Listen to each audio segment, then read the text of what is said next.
Je préfère être petit dans la cour des grands que grand dans la cour des petits. Je me ferais peut-être taper dessus, mais c'est pas grave, je suis avec eux.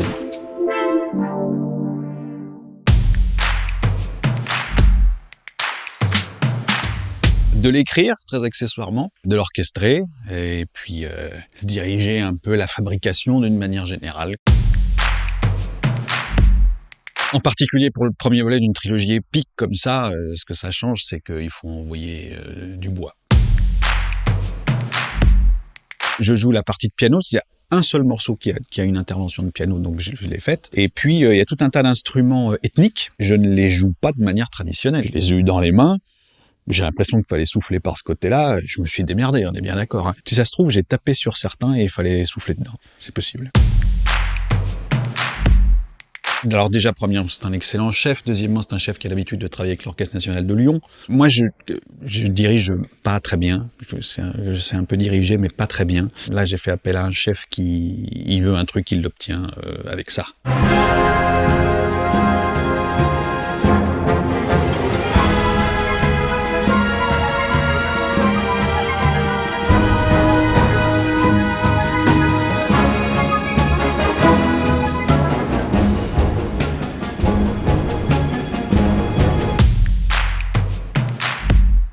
Un morceau qui s'appelle Robobrol dedans. Et avant de composer ça, je me suis dit, mais je m'appelle Gros, je m'appelle Frérot des fois aussi. Je me dis, tu sais pas faire ça, les gros trucs à cuivre, machin, qui font des entrées comme ça, t'es plutôt corde, toi, ta culture, c'est plutôt ça, t'emballes pas parce que je m'en suis pas si mal sorti. Il y a plein de défauts, mais je veux dire, non, ça va, c'est honnête, en fait, donc je suis fier de ça.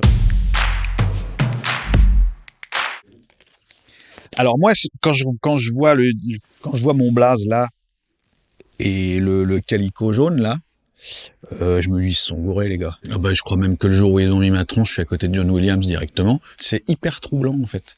C'est hyper troublant parce qu'en fait c'est une maison qui te donne l'impression de te valider en fait un peu.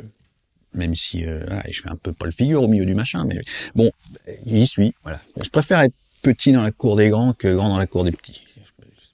Je me ferais peut-être taper dessus, mais c'est pas grave, je suis avec eux au moins.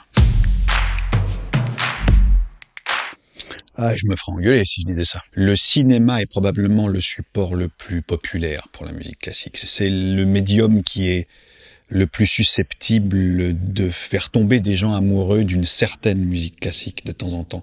Donc c'est hyper précieux. Les ciné-concerts sont une preuve de ça. C'est un très très bon camarade de la musique classique, le cinéma. Oui. Donc il est disponible. Il est disponible pourquoi? Il est disponible parce qu'il est sorti. Voilà, c'est un petit peu le petit twist qu'on a voulu faire. Donc, par exemple, à la Fnac, il y est. J'ai un amour particulier pour la musique de l'Attaque des clones. Je me souviens avoir passé des passages vraiment en boucle. Je me dis, putain, mais comment il fait? C'est pas possible. J'essayais, j'ai pas une oreille trop pourrie, mais c'est dur de tout distinguer, de tout dire, qu'est-ce qu'ils foutent là les mecs, et je repassais. Celle-ci, elle m'a vraiment impressionné, vraiment impressionné. Le tout premier souvenir, mais alors le tout premier, et je pense que j'avais moins de 3 ans. Hein, donc, je me souviens que j'avais un petit machin, un manche-disque, quoi, parce que je suis plus vieux que vous, hein, vous avez compris le business là, hein, d'accord.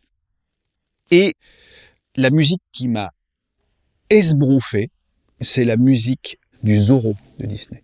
Parce que c'était de la guitare flamenco. Paraît-il que mon inconscient de père m'a emmené voir Jaws, Les Dents de la Mer, à 2 ans et demi. Tchernobyl. C'est une vraie claque. J'ai trouvé cette proposition de vous dire que je vous donne un événement terminé, voyez-en 5. Et j'ai trouvé ça magistralement mené. C'était en plus un sujet qui m'intéressait déjà depuis longtemps, comme beaucoup. Il y a un truc un peu fascinant de Tchernobyl et de cette époque et de tout ça. Et j'ai trouvé ça absolument magistral. Dracula de Bram Stoker. Le roman n'est qu'épistolaire. C'est que les journaux intimes de gens, des gazettes. Le lecteur fait le recoupement de Dracula, en fait, parce qu'en disent les autres ou parce qu'en savent les autres, qui est toujours incomplet, en fait. Le lecteur est toujours le seul à tout savoir. Catch Me If You Can. Le générique de Catch Me If You Can. Ah oui, non, ça, oui, j'aurais bien voulu savoir faire ça.